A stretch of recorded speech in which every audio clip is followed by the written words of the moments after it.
ಸೂರ್ಯ ನಿನಗೆ ನಮನ ಬಾರಯ್ಯ ಧರೆಗೆ ಅರುಣ.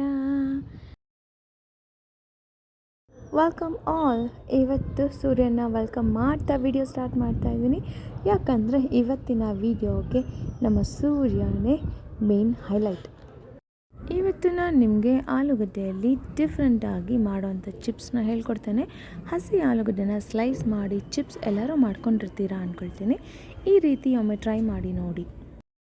ಈ ರೀತಿ ಮಾಡೋ ಆಲೂಗಡ್ಡೆ ಚಿಪ್ಸ್ನ ಒಣಗಿಸಿ ನಾವು ಒಂದು ಡಬ್ಬದಲ್ಲಿ ಹಾಕಿಟ್ಕೋಬೋದು. 1 ವರ್ಷದವರೆಗೂ ಯಾವಾಗ ಬೇಕೋ ಆವಾಗ ಚಿಪ್ಸ್ನ ಫ್ರೈ ಮಾಡ್ಕೊಂಡು ದಿಢೀರಂತ ಯೂಸ್ ಮಾಡ್ಕೋಬೋದು.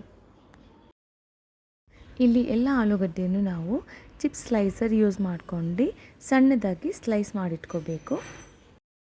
ಈ ಸ್ಲೈಸ್ ಮಾಡಿಟ್ಕೊಂಡಿರೋ ಆಲೂಗಡ್ಡೆನ ನೀರು, ಉಪ್ಪು ಹಾಗೂ ಖಾರದ ಪುಡಿ ಸೇರಿಸಿ ಬೇಯಿಸ್ಕೋಬೇಕಾಗತ್ತೆ. ರುಚಿಗೆ ತಕ್ಕಷ್ಟು ಉಪ್ಪು ಖಾರ ಸೇರಿಸ್ಕೋಬೇಕು. ಎಷ್ಟೊತ್ತು ಬೇಯಿಸ್ಕೋಬೇಕು ಅಂದರೆ ಆಲೂಗಡ್ಡೆ ಸ್ವಲ್ಪ ಸಾಫ್ಟ್ ಆಗಬೇಕು. ಲೈಕ್ ನಾನಿಲ್ಲಿ ತೋರಿಸ್ತಿದ್ದೀನಲ್ಲ, ಇನ್ನೂ ಇದು ರೆಡಿ ಆಗಿಲ್ಲ. ಇನ್ನೊಂದು 2 ನಿಮಿಷ, ಲೈಕ್ ಮೇ ಬಿ ಟೋಟಲ್ ಒಂದು 10 ನಿಮಿಷ ಬೇಯಿಸ್ಕೊಂಡ್ರೆ ನಾವು ಆಲೂಗಡ್ಡೆ ಹಿಂಗೆ ಪ್ರೆಸ್ ಮಾಡಿದ ತಕ್ಷಣ ನೋಡಿ ಈ ಥರ ಬ್ರೇಕ್ ಆಗಬೇಕು. ಇಷ್ಟು ಬೇಯಿದ್ರೆ ಸಾಕು. ಈಗ ನೀರನ್ನೆಲ್ಲ ಬಸ್ದು ಅದಾದಮೇಲೆ ಸ್ವಲ್ಪ ತಣ್ಣಗಾದಮೇಲೆ ಆಲೂಗಡ್ಡೆನ ತಗೊಂಡೋಗಿ ಬಿಸಿಲಲ್ಲಿ ಬಟ್ಟೆ ಥರ ಒಣಗಾಕಕ್ಕೆ ಹಾಕಬೇಕು. ತುಂಬ ಜೋರು ಬಿಸಿಲಿದ್ರೆ ಒಂದು 3 to 4 hours ಇದನ್ನ ಒಣಗಿಸಿದ್ರೆ ಸಾಕು. ಇಲ್ಲಿ ನೋಡಿ ನಮ್ಮ ಸೂರ್ಯ ದಗದಗ ಅಂತ ಉರಿತಿದ್ದಾನೆ.